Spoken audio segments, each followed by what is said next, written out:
Hey guys, this is Blake. I'm going to be reviewing Sucker Punch. I'm going to apologize in advance to Sucker Punch fans. I am going to shit on this movie.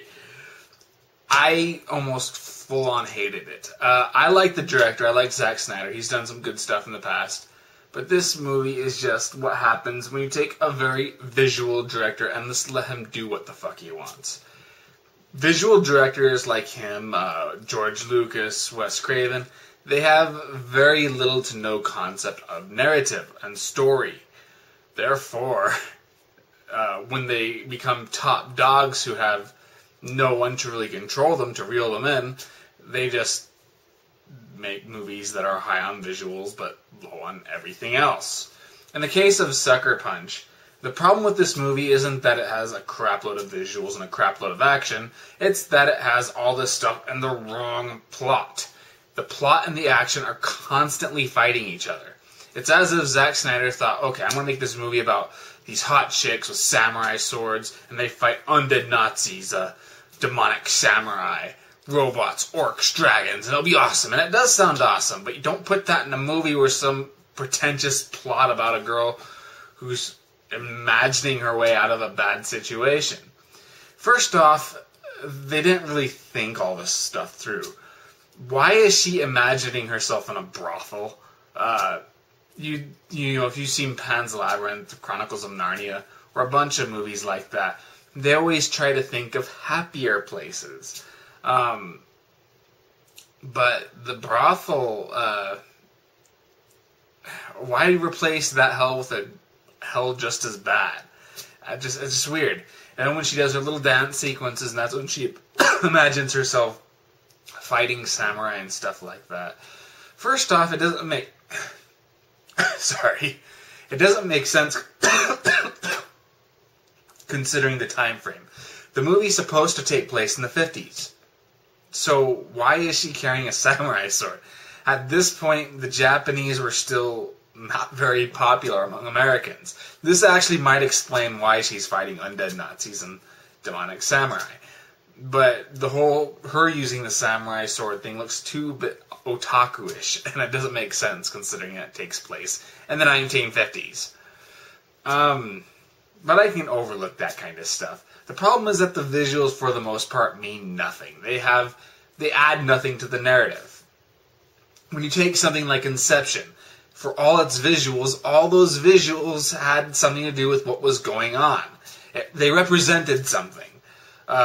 Or you could even look at it another way. When you think of The Expendables, non-stop action, but that was the plot. The action was the plot, and the plot was the action. Here, like I said, the plot and the action, they just don't go well together. It doesn't make any sense. It feels like two movies spliced into one. Shoot, anything else I could add to that? It really kills the pace, and I cannot stress that enough. You start getting into one segment, then it goes to another, and by that point you're like, what the fuck? Why does any of this have to do with anything else? Why is Scott Glenn's character in this movie? What is he supposed to represent? And that is why I couldn't even really enjoy it as an action film. The movie gets really pretentious with its dialogue. It's constantly spewing out philosophy that would make Circle of Iron with David Carradine look surprisingly tame.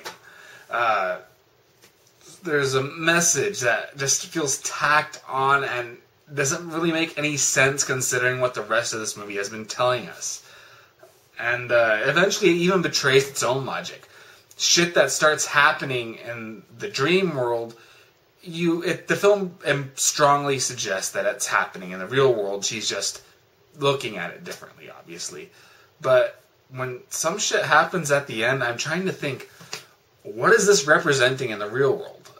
There have been some explanations I've heard, but they don't make sense either, because I think that if they did happen, they would have referenced it. Obviously, if you've seen the movie, you probably know what I'm talking about. If not, just ask. And the action scenes themselves, I didn't think were that good. At first, I was really into it. I liked a lot of the little touches, like when she's fighting the samurai, you see like some crows in the background, and that looks really nice. And the difference in scale between her and the fighters is great, and I loved the sound design. But each action sequence just gets worse and worse. The editing becomes tighter and tighter. The shaky cam becomes more and more shaky. And it just, eventually the action scene just ceased making any sense whatsoever. And I'm not just talking about how they affect the story, but I couldn't tell what the hell was going on. I haven't had a difficulty telling who was who. So I ended up getting headaches. I found the whole thing to be annoying, boring, and messy.